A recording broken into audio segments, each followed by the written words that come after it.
Buenos días, muchas gracias a todos por estar aquí.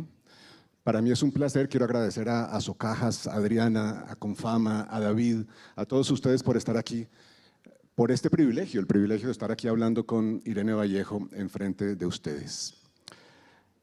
Irene es una autora muy querida en Colombia y es la autora en particular, lo saben todos, de un libro que se llama El infinito en un junco, que no solo admiro enormemente, sino que me parece un pequeño milagro, porque si me hubieran dicho en el momento de su publicación, cuando me lancé a las librerías para conseguirlo, que un libro que es una historia de los libros se convertiría en un fenómeno de masas, como lo ha sido, y en centro de la conversación de nuestras casas y de nuestras reuniones sociales y de nuestro diálogo con la cultura de nuestro momento, me habría parecido raro, impredecible.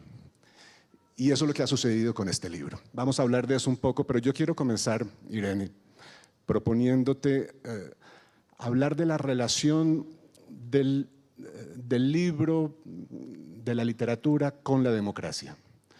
Ayer, oyendo a los candidatos, a los precandidatos presidenciales aquí hablando, me acordaba de un pasaje de El infinito en un junco en que citas a Heródoto, el fundador de la disciplina de la historia, digamos, que era un gran viajero, iba de región en región preguntándole a la gente quiénes son ustedes, cómo son sus leyes, cómo es su lengua. Eran las dos preguntas que le parecían claves para entender un pueblo nuevo, sus leyes y su lengua. Y ayer aquí estábamos enfrente de la gente, alguna de la gente que hace las leyes en Colombia. Y se me ocurrió en ese momento esto. Hay una relación, has encontrado tú en tus investigaciones, en tus reflexiones, una relación entre el lugar que tiene el libro en una sociedad democrática y la salud de esa democracia. Empecemos por ahí. Gracias, gracias de corazón. Esas tienen que ser siempre las primeras palabras. Gracias a Socajas por hacerme este regalo, no puedo llamarlo de otro modo, de regresar a Colombia, que es un país que para mí es profundamente inspirador. Todos sus proyectos de bibliotecas como estrategia transformadora de la sociedad son un referente absoluto en todo el mundo y muy especialmente de una forma íntima para mí, en mi trabajo, en mi investigación y también en algunas iniciativas que estoy iniciando, que estoy comenzando en España y en otros lugares. Lo cierto es que cuando vengo a Colombia a hablar sobre libros o sobre literatura, yo siento que soy la aprendiz que habla ante la congregación de maestros que le enseñaron mucho de lo que cree haber aprendido sobre ese tema. Así que quiero darles las gracias muy especialmente por ese ejemplo, por ese aprendizaje constante, por haber tenido la valentía, la audacia, diría, de convertir las bibliotecas, la cultura y la palabra en una forma de sanar el tejido social, algo que podría parecer un empeño ingenuo, y sin embargo ustedes han demostrado que también desde la óptica pragmática es una aventura profundamente valiosa y que produce resultados palpables y visibles en una ciudad como Medellín. Así que muchísimas gracias por eso en primer lugar. Y segundo, por la oportunidad de conversar con Juan Gabriel. Yo reconozco que leía sus libros desde el principio, desde aquellos primeros volúmenes de cuentos de los amantes de todos los santos, y nunca imaginé que alguna vez tendría la oportunidad de hablar con él. Parecía que pertenecía a ese mundo de los escritores admirados que se ven siempre en la distancia, con los que te encuentras en el escenario de papel en blanco de los libros, pero nunca vas a tener la oportunidad de acercarte, y esto es como un gran sueño hecho realidad. Y dicho esto, la gran pregunta, porque es una pregunta realmente muy exigente. Sí, hemos comenzado por las preguntas fáciles. la relación entre el libro y la democracia. Veamos, es evidente que la literatura nació muchísimo antes que la democracia, muchísimo antes incluso que la mayoría de sistemas de organización política que existen hoy, porque el origen es muy remoto, es la familia, la tribu, reuniéndose alrededor de la hoguera y contándose relatos. Esos relatos creo yo que ya tienen la simiente de una organización social, porque alrededor de esas historias es como se fundamenta una identidad colectiva. Esas historias son fundacionales. Primero fueron las mitologías, después sería ya la historia, la filosofía, la novela, que tardaría en nacer con la forma en la que ahora la conocemos, la poesía, sobre todo, omnipresente a lo largo de los siglos, ¿no? Y esas historias nos han acompañado en todo nuestro trayecto histórico. Este es el tema del infinito en un junco y esa es la razón por la que a mí me fascina esa sed que tenemos de que nos cuenten historias y esa forma en la que les damos importancia a las historias, sabiendo que muchas de ellas son ficciones, ficciones que viene del latín y significa algo así como modelar, ¿no? No es exactamente una mentira, es algo que modelamos, que creamos, es una actividad creativa para que la realidad, que es un magma amorfo y difícil de comprender, de repente presente una forma reconocible, ¿no? Una forma simbólica. Y bueno, así arranca esta historia maravillosa. A mí me gusta rebuscar en el cofre de las etimologías, que siempre nos dan muchas pistas. Y me gusta que en latín la palabra lector y la palabra elector vienen de la misma raíz, proceden del mismo término, porque los dos remontan a un mismo verbo, que es el verbo elegir. La lectura tiene que ver con escoger, recopilar, en definitiva también con la libertad. Escoger una mirada sobre el mundo, escoger una serie de ideas, escoger la forma en la que vamos a afrontar las realidades complejas. Elegir y elector tiene mucho que ver con el fundamento democrático de tomar decisiones compartidas. Entonces creo que es allí donde se unen la literatura, la palabra, porque yo creo que tiene mucho que ver con el lenguaje, y las democracias.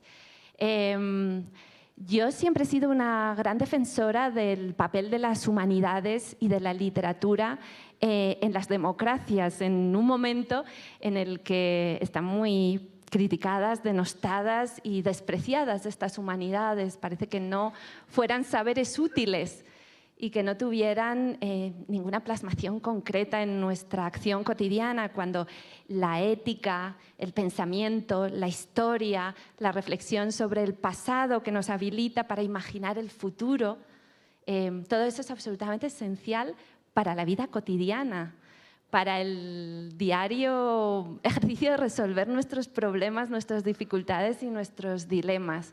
Entonces yo sí creo que leer es esencial e incluso me atrevería a decir más esencial ahora que todo se ha acelerado, que el uso de la palabra se ha vuelto más visceral que nunca, cuando ya no parece existir ese tiempo necesario para reflexionar antes de hablar, antes de opinar, antes de manifestarse, cuando los algoritmos parecen empujarnos a la confrontación constante. Creo que la literatura está allí para recordarnos el sosiego del pensamiento y para recordarnos, volviendo a esa etimología, que tenemos la obligación de elegir y de elegir lo mejor. Y para elegir hay que pensar, hay que reflexionar, hay que desafiar los estereotipos. Y eso es una tarea cansada, porque los estereotipos son mecánicos, funcionamos casi de forma inconsciente con ellos. Desafiarlos es un gran esfuerzo que requiere meditación y creo que a través de la literatura hacemos un ejercicio que ninguna otra manifestación de la actividad humana nos permite ejercer de una forma tan clara como es adentrarnos en la mente de otras personas. Cuando lees un libro, es lo más cerca que puedes estar del interior de la mente de otra persona, saber cómo discurre, cómo piensa, cuáles son sus intereses, cuáles son sus puntos de vista. Este es un conocimiento fabuloso para discurrir por el mundo. Y además la literatura, con todos sus siglos y siglos de andadura, nos permite encontrarnos con las mentes más brillantes de todos los siglos. Todo esto nos permite adquirir un bagaje enorme de conocimiento, de ese conocimiento que nos llevaría a tomar las mejores decisiones y elegir con más conocimiento y sabiduría. Creo que Heródoto ya es un precursor de esa idea, pues se lanzó por el mundo a recopilar las historias, que ese es el origen, en realidad el título de la obra de Heródoto es historias en plural, no historia en singular, lo cual es muy importante. Cuando se convierte en disciplina se convierte en historia en singular, pero originalmente eran historias, muchas historias. La pluralidad de las historias del mundo, el mosaico de todas las historias, porque cada uno de nosotros somos poseedores de muchas historias, historias heredadas, historias forjadas, historias inventadas, historias experimentadas. Y Heródoto, en una época en la que viajar era peligrosísimo, se lanzó al mundo en busca de esas historias e inaugura la historia universal de una manera que a mí me parece fabulosamente abierta, porque no cuenta la versión de los griegos de la historia, es decir, la versión de los suyos, la versión de su nacionalidad, sino va a buscar la versión de los persas, la versión de los egipcios, la versión de los fenicios, y empieza sus historias indagando en la mirada de los otros, en la versión de los otros. Esto es una grandísima lección para la democracia. Heródoto conoció la democracia. Y no solo eso, sino que en ese episodio, en esa página en la que tú discutes sobre Heródoto y esa especie de micrófono que le prestaba a las otras culturas para que explicaran su propia visión de una historia común como podía ser una guerra, Heródoto viaja y les pregunta a los persas por su versión de la guerra, y luego va y les pregunta a los fenicios por su versión de esa misma guerra. Y tú cuentas cómo se sorprende al descubrir que no coinciden, que cada cultura, cada lado cuenta acerca de un mismo evento dos historias completamente distintas. Y eso le parece un descubrimiento. Eso ocurrió hace siglos y es exactamente lo mismo que estamos descubriendo los colombianos hoy, que hemos estado descubriendo durante los últimos 5 años o 6 años, en los que parte importante de nuestra conversación social ha girado alrededor de las negociaciones de paz, en las que, lo he dicho muchas veces, una de las cosas que hemos descubierto es la diferencia de nuestros relatos. Hemos descubierto que negociar exitosamente unos acuerdos de paz también significa darnos cuenta de que estos 50 años de conflicto nacional no se cuentan de una sola manera. Hay que admitir relatos distintos. Una víctima de un lado cuenta esta guerra de una manera distinta como la cuenta una víctima del otro lado, y un habitante de las grandes ciudades cuenta la guerra de una manera distinta como la cuenta un habitante de las zonas rurales.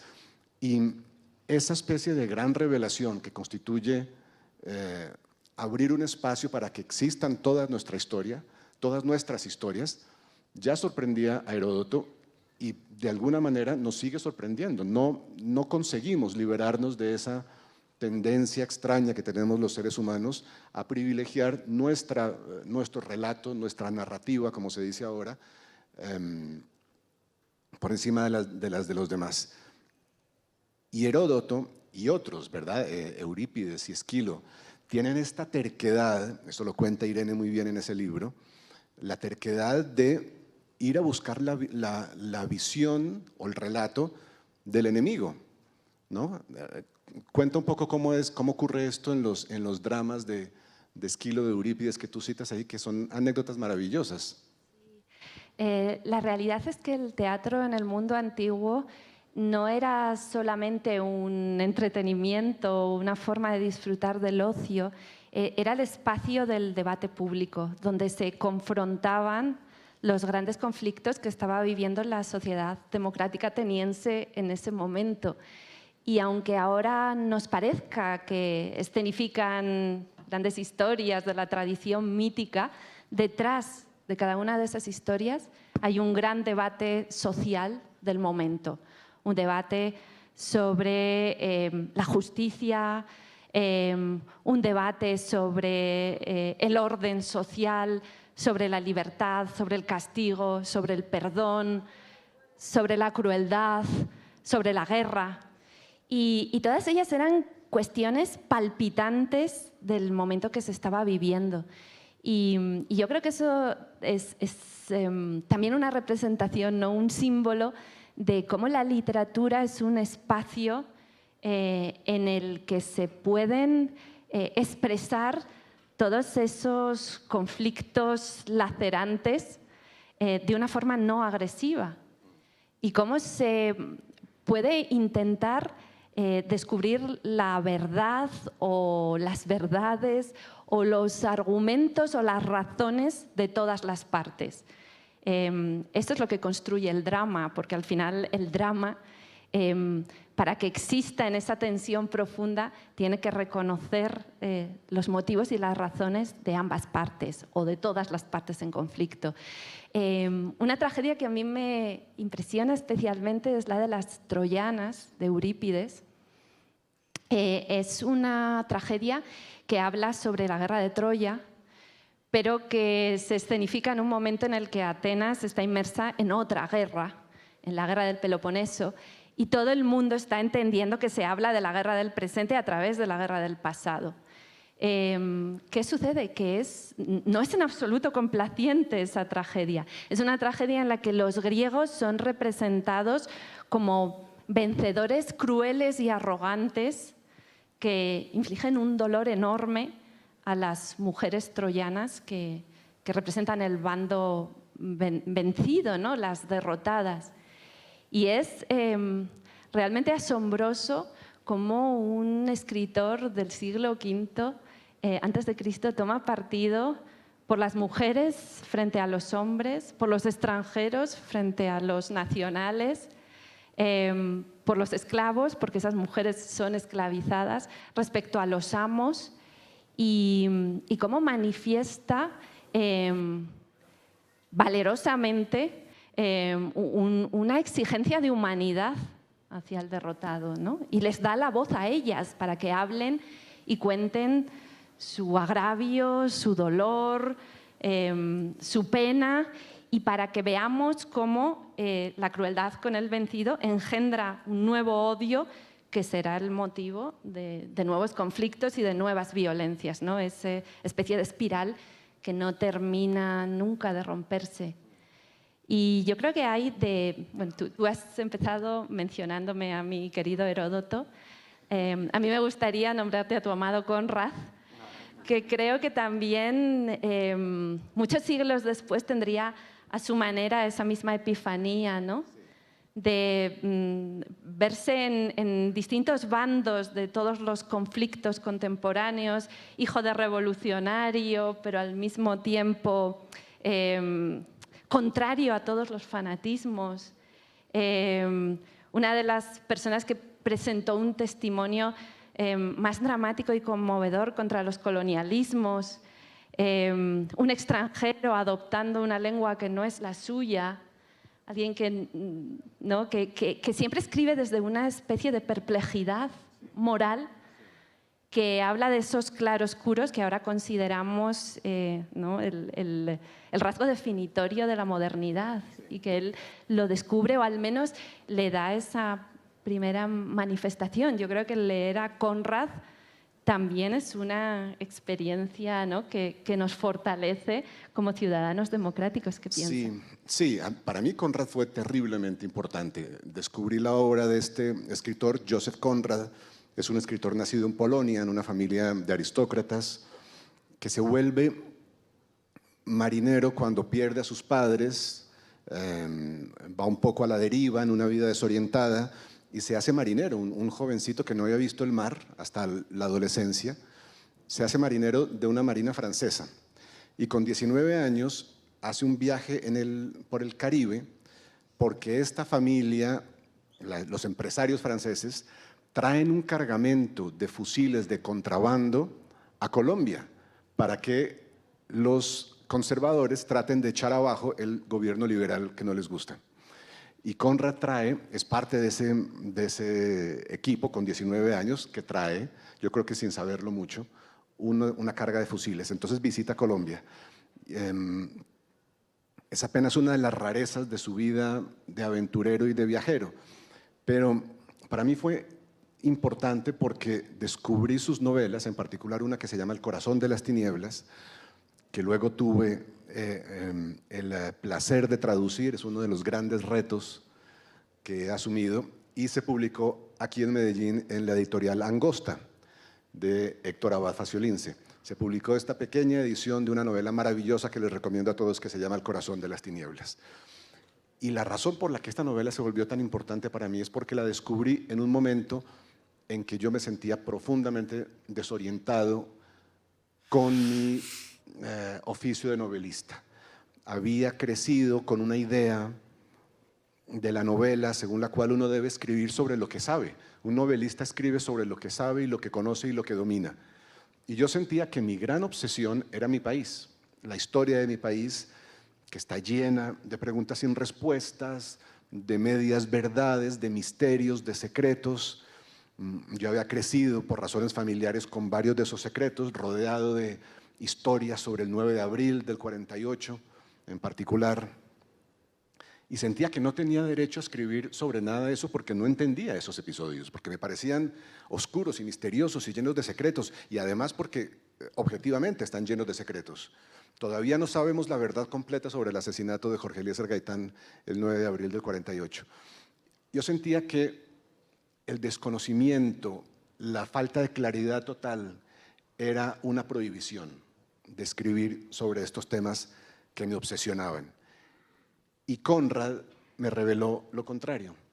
Conrad, que tiene la relación que tú acabas de describir muy bien con sus temas, una relación de constante perplejidad, de otredad constante. Conrad es siempre un extraño en donde está, porque es un hombre que escribe en una lengua que no es la suya, en un país que no es el suyo, sobre personajes que no son los suyos, que no son ciudadanos polacos.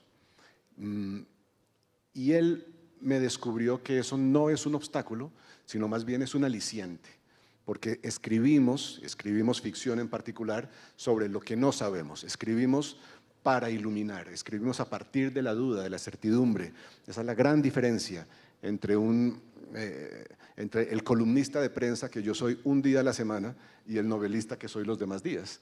El columnista cree que tiene una certeza y escribe a partir de eso, pero el novelista duda constantemente, y la novela es una manera de explorar la duda, las preguntas, las incertidumbres, la oscuridad. Y El corazón de las tinieblas es la historia de un hombre que hace un viaje río arriba por el río Congo, aunque nunca se mencione, en el África, para tratar de rescatar de las entrañas de la selva a un colonialista que ha enloquecido, el famoso señor Kurtz. Y esta idea se me convirtió a mí en una especie de gran metáfora de lo que hace la literatura. La literatura hace eso, remonta un río para penetrar en un espacio que no ha sido cartografiado, que es misterioso, no sabemos lo que ocurre ahí, y vuelve después para traer noticias sobre lo que hay ahí, para traer algo de claridad, algo de luz. Y esta gran revelación, que fue lo que me permitió a mí empezar a escribir sobre Colombia, a partir de ese momento, de mi lectura del corazón de las tinieblas, de mi descubrimiento de esta ética de novelista, que te dice hay que escribir no solo sin el obstáculo de lo que no se sabe, sino justamente porque no se sabe. A partir de ahí escribí Los Informantes, que es mi primera novela, y creo que el resto de los libros fueron posibles en parte por eso. Así que le debo muchísimo a Conrad, me alegra mucho que lo traigas a colación. Es realmente, sí, la duda, el misterio, el desconocimiento es un enorme acicate para escribir. Y yo cuando leo tus novelas tengo la sensación de que de la mano nos vamos adentrando en esa incógnita, en ese enigma, en ese misterio y vamos contemplando ¿no? durante ese viaje realidades desconcertantes, quizá anómalas, intrigantes y vamos construyendo quizá una interpretación juntos. No hay una teoría que se nos expresa a través de la novela, no hay una revelación que Juan Gabriel quiera imponernos, sino una búsqueda conjunta. Y ese carácter colectivo de la novela, que creo que se expresa muy bien en este libro de los viajes con un mapa en blanco, qué bonito título, Viajes con un mapa en blanco, que podría ser también una metáfora también de nuestras vidas, ¿no? Ese mapa que vamos dibujando, pero lo es decisivamente de la literatura. Hay algo de esa incorporación del lector, ¿no? Amigablemente a la resolución de ese misterio o a participar de esa perplejidad que compartimos. Sí. Y que creo que es saludable, por lo que al principio hablábamos y volviendo otra vez al hilo de la actualidad y de la política, que poco se expresa la perplejidad compartida, que poco compartimos nuestras dudas, nuestras, ¿no? Nuestra capacidad de abrirnos también a aquello que otros nos dicen y que poco nos cercioramos antes de hablar y cómo nos apresuramos a condenar y que poco de esa, ¿no? de esa atmósfera, de esa actitud, de esa forma de escribir de Juan Gabriel hay en la realidad de nuestras redes y de nuestra vida política y que yo añoraría encontrar. Sí, yo creo que antes tocaste muchos temas muy interesantes en la primera parte de lo que dijiste, pero uno de ellos es esa característica en nuestro mundo político, en nuestro mundo de ciudadanos, esa característica tan maravillosa de la literatura, que es abrir un espacio para lo que acabas de decir, para suspender el juicio. Hay una parte de nuestro temperamento de seres humanos que nos pide estar juzgando constantemente. Y hay un mecanismo muy perverso de las redes sociales que han invadido nuestras vidas, que han dado forma a nuestra manera de ser ciudadanos 24 horas al día y también de ser personas privadas, eso también se da en la intimidad, que es la exigencia de ir juzgando todo el tiempo y condenando o absolviendo a todo el mundo. Las redes sociales, me da a mí la impresión, nos piden o le piden a sus usuarios ir todo el tiempo con el dedo así estirado, señalando y condenando o absolviendo, juzgando a todo el mundo. La novela, tal como yo la entiendo, creo que esto se extiende a la poesía y a los grandes dramas que han dado forma a nuestra conciencia, por lo menos en Occidente, son espacios donde suspendemos el juicio moral, dice Milan Kundera, un escritor checo maravilloso, en un libro. Entramos en estos espacios y ya no juzgamos. Leemos una novela y no la leemos para saber si Raskolnikov es culpable o inocente, sino para entender lo que pasó. No para juzgar, no para condenar o absolver, sino para entender. Y ese espacio es cada vez más extraño en nuestras vidas de ciudadanos, tal como acabas de decir. Cada vez damos más espacio a las certidumbres radicales, a las verdades absolutas, a los discursos monolíticos y menos a la duda, a la pregunta. Si un político se atreve a responder que no sabe algo, lo despreciamos y lo condenamos y nos parece que ya no puede liderarnos, mientras que quienes den todo el tiempo respuestas tajantes, verdades absolutas que no tienen matices, nos parecen más dignos de nuestra confianza. Eso yo creo que es un error, pero esos espacios son, las lecciones de la literatura son en parte eso, abrir estos espacios para que tengamos dudas, para que asumamos a veces con cariño la incertidumbre de estar vivos y nos alejemos de las falsas certezas que nos dicen que todo es más sencillo de lo que esperábamos.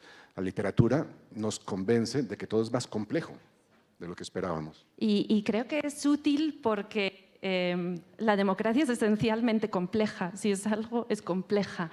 Es mucho más fácil organizarse imponiendo una autoridad que intentando forjar pactos.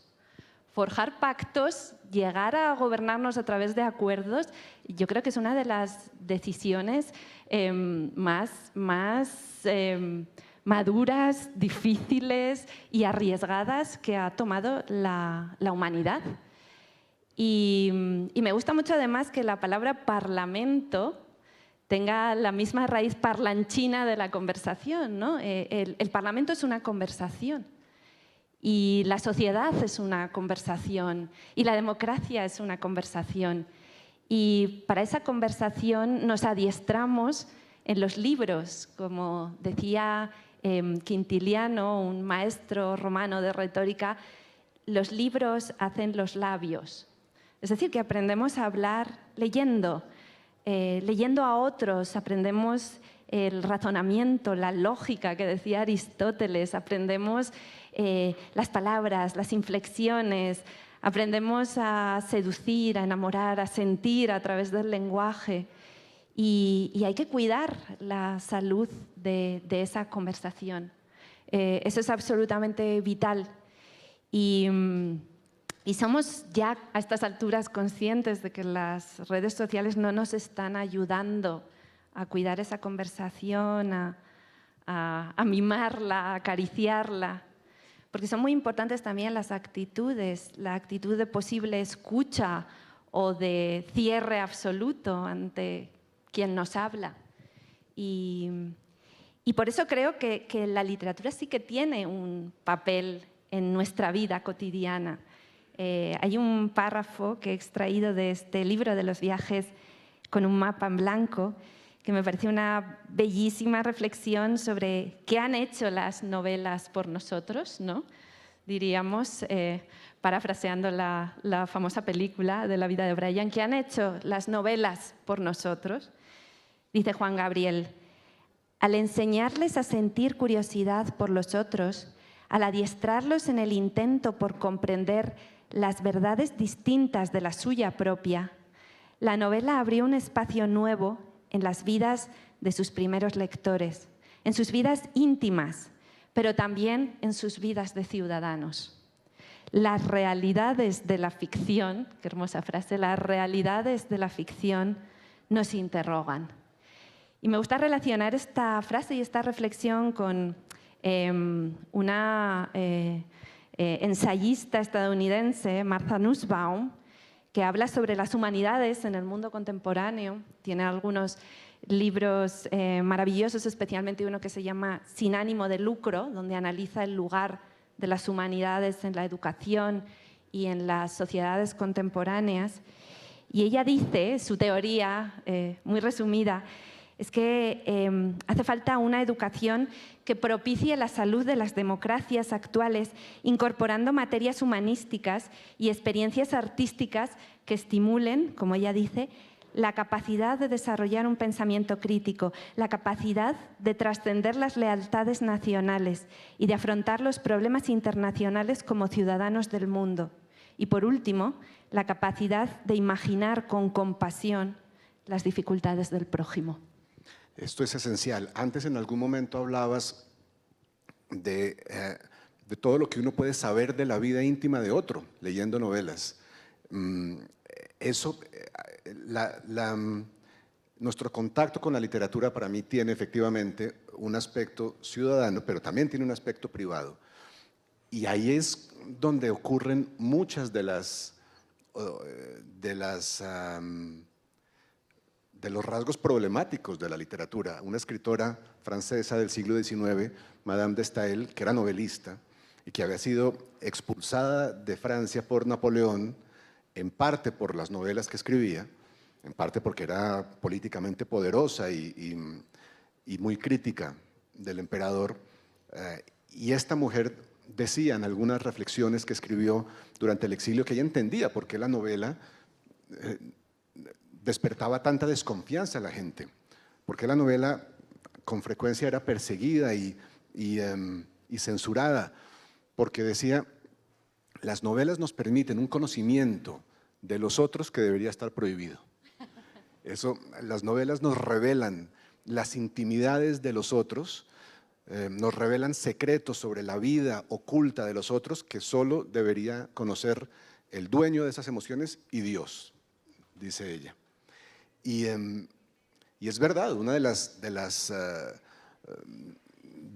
los privilegios de leer ficción es abrir una ventana hacia las vidas secretas de los otros que se vuelve casi indiscreta.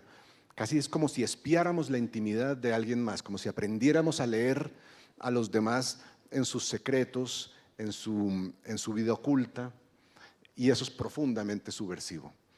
Y eso desde un punto de vista íntimo, pero desde el punto de vista ciudadano, la ficción ha siempre despertado desconfianza. La novela, el momento en que un autor asume la voz de otro, fíjense ustedes que lo tenemos ya muy asumido, lo entendemos. Compramos un libro de Javier Marías y en la portada está el nombre de Javier Marías y en la portadilla está el nombre de Javier Marías, y luego abrimos la primera página de la novela y quien habla es alguien más, alguien que no es Javier Marías, y lo aceptamos con toda naturalidad. Pero esto fue terriblemente problemático en su momento. Hay un pasaje de la República de Platón en que Platón condena a los poetas justamente por esto, porque los poetas hablan desde el lugar de otro. Los poetas asumen una identidad que no es la suya. Los poetas, en ese sentido, para Platón, están violando el pacto con la sociedad, que es ser una sola persona con un solo oficio. En la sociedad ideal de Platón, cada persona solo tiene una identidad y representa un oficio. Y el poeta es esa persona que se llama Herman Melville, pero que luego dice, llamadme Ismael, le dice a sus lectores. Soy otra persona, asumo el lugar de otro, hablo desde el punto de vista de otro. Eso a Platón le parecía terriblemente problemático y expulsaba a los poetas de su república ideal por eso. Y me llama mucho la atención, y quería saber qué piensas al respecto, que esta idea ha tomado un nuevo aire últimamente en nuestra sociedad contemporánea, con una cosa que se llama apropiación cultural, que es la prohibición de que un narrador de cierta identidad racial, sexual, nacional, cuente una historia desde el punto de vista de una identidad que no es la suya. Hay un caso más o menos extremo de una poeta norteamericana negra, Amanda Gorman, fantástica, cuyo libro empezó a ser traducido por todas partes, y en Holanda le prohibieron a la traductora que había recibido el encargo hacer la traducción porque no era negra, porque era una mujer blanca. Esa desconfianza que suscita hablar desde una identidad que no es la tuya tiene razones que yo entiendo, responde a nuestra profunda preocupación, una de las grandes preocupaciones que tenemos en la vida, que es ¿quién tiene el derecho de contar mi historia? Y entonces yo entiendo de dónde sale, pero creo que se ha extendido a una preocupación sobre lo único que hace que la ficción sea indispensable y maravillosa, que es nuestra posibilidad de hablar desde el lugar de otro, de ver el mundo desde el lugar de otro, de habitar la conciencia de otro. No sé si tú has estado siguiendo estas conversaciones, estos debates, y ¿cómo los ves? ¿Qué te parece? Este debate me recuerda a la visión que tenían los antiguos griegos y romanos. No estaba bien visto en aquella época que una persona de alta cuna y de noble origen leyera en voz alta los textos, porque parecía que de ese modo se producía una inquietante promiscuidad. La voz del escritor estaba apoderándose de su garganta, de sus cuerdas vocales, estaba hablando a través de su cuerpo, y eso era una situación que una persona respetable no podía permitir. Por tanto, recurrían a los esclavos. Los esclavos leían en voz alta porque los esclavos no eran seres humanos y, por tanto, podían ser poseídos por el espíritu del escritor. Pero, por ejemplo, Cicerón tenía un esclavo que le leía en voz alta, pero él no leía en voz alta otros textos distintos de los suyos, porque si no estaba siendo poseído por el espíritu de otra persona, lo cual nos hace ver que cuando nosotros leemos y leemos en voz alta para otras personas, estamos como sometiéndonos a una operación que casi raya en la magia negra, por la que nos convertimos en médiums de la voz de alguien que puede estar muerto y cuyo fantasma nos habita. Es interesante que en las tumbas de los romanos muchas veces la tumba habla en primera persona y te dice detente, escúchame, y es como si por un momento al recitar en voz alta o leer este epitafio estuvieras devolviéndole la vida a un instante y pudiera volver a habitar el mundo de los vivos. Entonces, esta lejana superstición parece que esté ahora entre nosotros, ¿no? Cuando debatimos sobre esta cuestión de la legitimidad de la voz que habla. Como siempre, son cuestiones que tienen muchas sutilezas detrás. Yo creo que ya desde hace mucho tiempo, probablemente desde Heródoto, hemos admitido que el mundo del arte salta por encima de las fronteras y que todas las influencias podemos hacerlas nuestras. Yo puedo sentirme influida por Heródoto de la misma manera que nuestro admirado polaco Konrad puede ayudarte a resolver un dilema esencial para tu propia escritura novelística. Y no entendemos que haya fronteras que nos impidan nutrirnos de la creatividad de otras épocas, de otras identidades.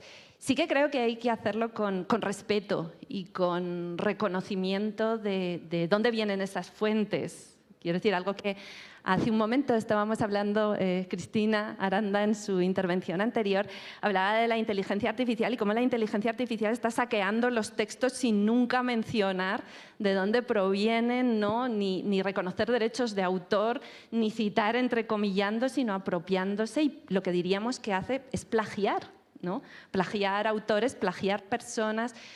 Y yo creo que el arte tiene que ser muy cuidadoso, reconocer de dónde vienen esas influencias y reconocerlo con admiración, ¿no? No como quien usurpa o se apropia de algo, sino como quien reconoce que esa semilla ha sido una de las más importantes para su propia creación. O sea, se trata de tratar a todas las tradiciones en pie de igualdad, no como algo que te permites saquear o invadir, sino como algo que reconoces, a lo que tributas un profundo respeto y hasta tal punto lo respetas y lo amas que lo incorporas a tu propio acervo creador, ¿no? Entonces, creo que en ese sentido, y cuando se haga con ese profundo respeto, no hay ningún problema para dejarte impregnar por otras tradiciones, por otras identidades. Y bueno, quizá uno de los problemas que estamos viviendo es como esta insistencia en las identidades, en las definiciones, que tienen mucho que ver con lo que hablábamos al principio, ¿no? Con esa oposición constante de que somos otros y que siendo otros no podemos nunca acercarnos a la otredad que presenta alguien distinto de nosotros. Sí, hay una novela que me gusta mucho, se llama Beloved, de Toni Morrison. el nombre de la novela es el nombre de un personaje, por eso la hemos mantenido en inglés, Beloved, en sus traducciones. Y en algún momento de esta novela, que ocurre alrededor de los años de la Guerra Civil Norteamericana, en un mundo todavía esclavista, hay un amo que quiere castigar a uno de sus esclavos porque ha dicho algo en lo que tiene razón. Y el amo sabe que tiene razón, pero lo castiga de todas maneras. Y dice la novela que lo castigaba para que recordara que las definiciones pertenecen a los definidores, no a los definidos. Entonces, eso era algo que le quería, una sabiduría que le quería transmitir a golpe, ¿no? Y creo que en buena medida, una de las cosas que vamos persiguiendo los seres humanos durante nuestra vida, todos nosotros ciudadanos, es el derecho de definirnos, el derecho de definir quiénes somos, el derecho de dominar, de controlar esas definiciones, de que nadie nos defina.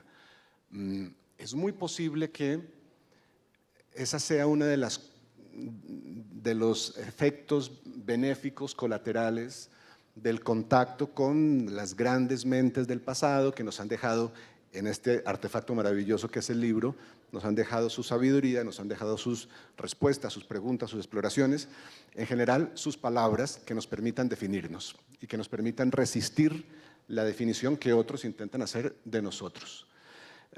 Eso puede ser una de las razones por las cuales seguimos leyendo. Yo es una pregunta que me hago constantemente, Irene. ¿Por qué leemos ficción? Me sigue pareciendo misteriosísimo que entremos en este artificio.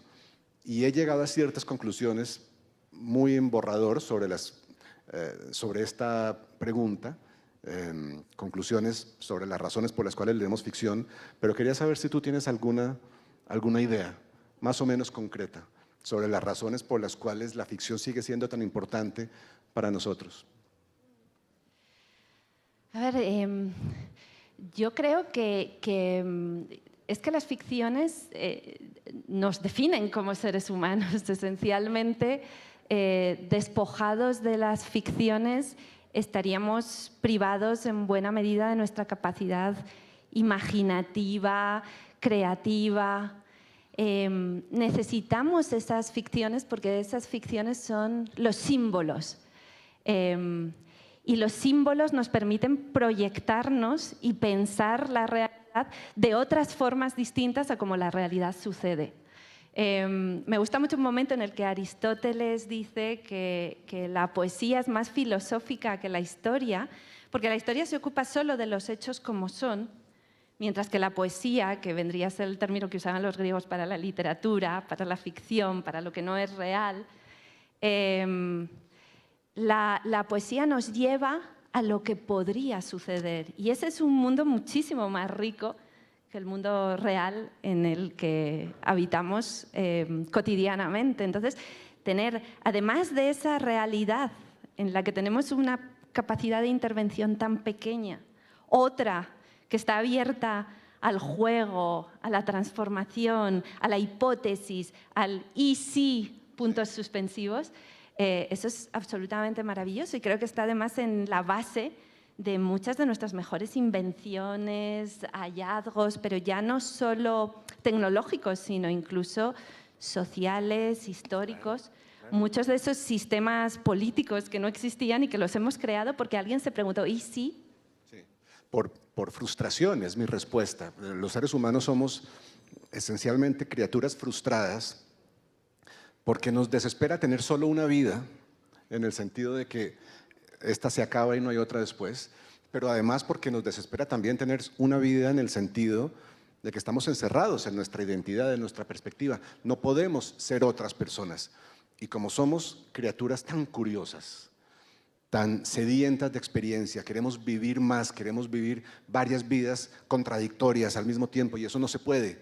No podemos tener más de una identidad en los grandes rasgos de la vida al mismo tiempo. Pero en la ficción las tenemos. En la ficción, decía una escritora inglesa, George Eliot, que la novela es lo más cercano a la vida. The nearest thing to life, lo más cercano a la vida. No es la vida exactamente. Yo no leo Ana Karenina y soy una mujer rusa del siglo XIX, pero casi. Y en ese casi se juega todo, en esa capacidad que nos dan las ficciones para ser otra persona o casi otra persona durante el tiempo de nuestro contacto. Ahí saciamos un poco nuestra sed de experiencias, logramos ser otra persona. Un profesor norteamericano, Harold Bloom, decía que si los seres humanos viviéramos 200 años no tendríamos necesidad de ficciones, porque en 200 años uno alcanza a conocer mucha gente, a conocerla muy bien, a conocerse bien a sí mismo y a saber muchas cosas. Pero como nuestra vida es más limitada y más corta, estamos encerrados en una perspectiva durante toda esa vida, necesitamos esas ficciones para no sentirnos completamente frustrados. Esas no tiene que ser novelas, no tiene que ser obras de teatro, en el cine o en otras de las formas de la ficción que hemos inventado, rompemos esa camisa de fuerza y salimos por un momento a ser otras personas. Estaba pensando en la Odisea, que podría ser quizá la primera novela de la historia, una hermosa novela en verso. Hay un momento bien conocido en el que Odiseo, Ulises, quiere escuchar el canto de las sirenas, aunque sabe que las sirenas te arrastran indefectiblemente hacia la muerte. Entonces, todos los que han escuchado el canto de las sirenas han muerto y no han vivido para contarlo. Porque las sirenas, el canto de las sirenas seduce, ¿no?, y te arrastra hacia la isla, hacia los escollos donde ellas viven, el barco naufraga y allí mueren todos los navegantes. Y Ulises está pasando por las inmediaciones de la isla y quiere escuchar esa voz por la que tantos antes que él han estado dispuestos a morir, pero sin morir. Entonces, tiene una idea que es que sus compañeros lo aten a uno de los mástiles del barco, les coloca a todos ellos cera en los oídos para que no escuchen a las sirenas y continúen con el rumbo, y él, atado al mástil, va a escuchar ese canto, va a gritarles que lo suelten, que lo dejen marchar hacia la muerte, pero sus compañeros no lo escucharán y tendrá esa experiencia sin pagar el precio. Yo creo que es una metáfora de lo que buscamos en la literatura, ¿no? Queremos vivir esa experiencia sin pagar el precio, porque estamos tranquilamente sentados en la habitación de nuestra casa o en nuestra cama o donde sea que decidamos leer, en un tren, en un avión, en un lugar pacífico, sedentario, tranquilo. Vamos a vivir las grandes aventuras, los grandes riesgos, los grandes retos, los peligros, las seducciones, pero sin pagar el precio.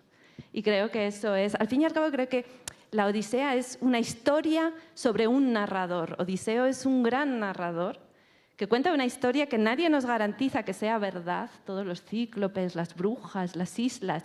Es una historia que él está contando, es un navegante contando sus aventuras, posiblemente mintiendo, casi es exigible que mienta para adornar sus aventuras, pero es una reflexión sobre cómo esa capacidad de contar historias seduce irresistiblemente a todas las personas que están a su alrededor.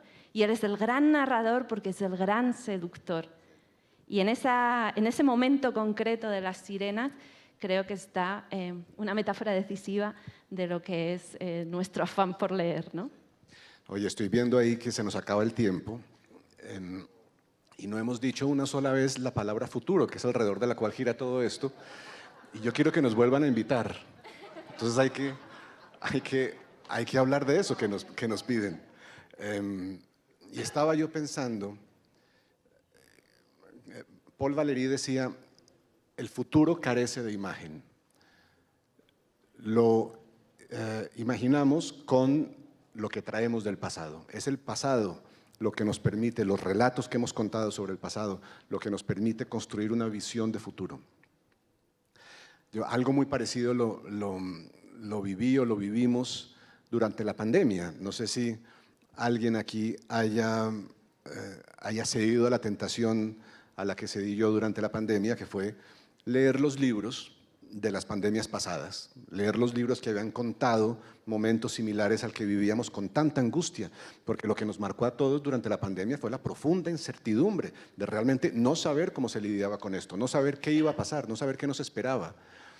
Y claro, era lo mismo que había sentido Daniel Defoe cuando escribió El diario del año de la peste, era lo mismo que sentían los personajes de La peste de Albert Camus, incluso La peste del insomnio en 100 años de soledad o El cólera en El amor de los tiempos del cólera, giran en alguna línea muy hermosa alrededor de esa incertidumbre que tenemos porque somos incapaces de leer el futuro, porque no nos hemos enfrentado a algo similar todavía. Y recurrimos entonces a los libros como depósitos de imágenes pasadas para saber cómo lidiar con el futuro.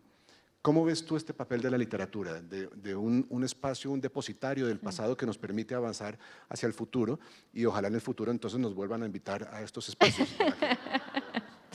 Yo creo que sí hemos estado hablando sobre el futuro al hablar de Heródoto, al hablar de Conrad, al hablar de la Odisea, porque creo que somos la única especie, los seres humanos, que podemos proyectarnos hacia el pasado.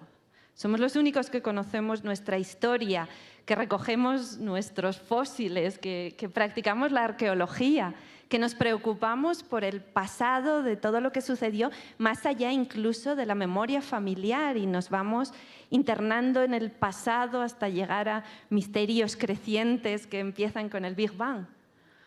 No hay ningún otro animal ni ser vivo que tenga ese conocimiento, ese grado de conocimiento del pasado. Un perro, un gato, un caballo, un mosquito, no sabe cómo vivían sus antepasados hace 500 años o hace 2000 o hace millones de años, ¿no? No sabe el origen de la vida, no sabe de dónde proviene, no tiene ese conocimiento.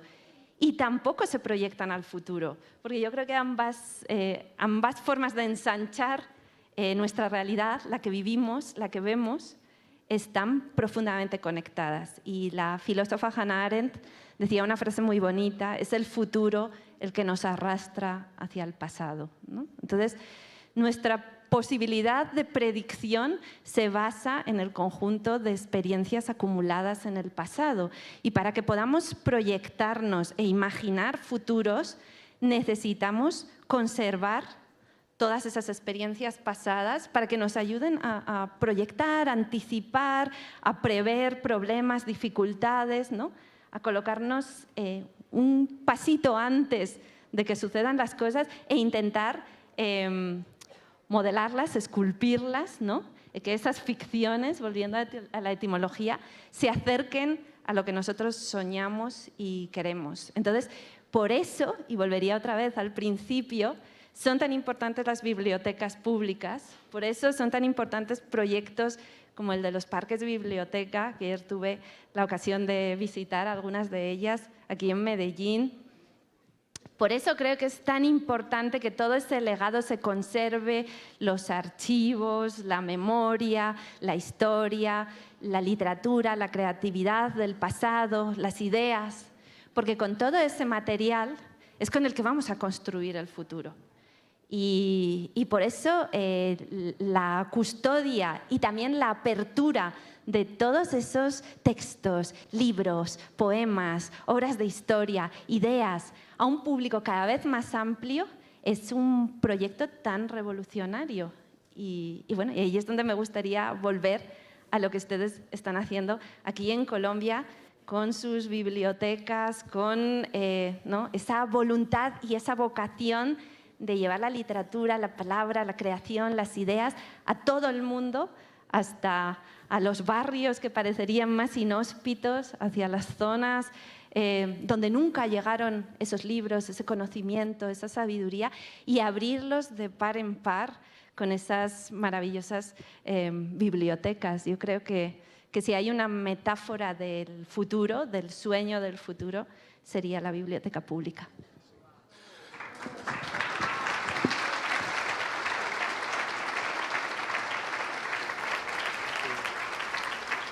Sí, pues no me parece que haya mejor forma de terminar este esta conversación, que ese elogio de los libros, de la lectura, de la literatura, que es también un elogio de lo que está pasando en esta ciudad resiliente y fuerte y maravillosa. De manera que muchas gracias, Irene. Muchas gracias a todos ustedes por estar aquí. Gracias por la invitación. Gracias. Hasta la próxima. Gracias.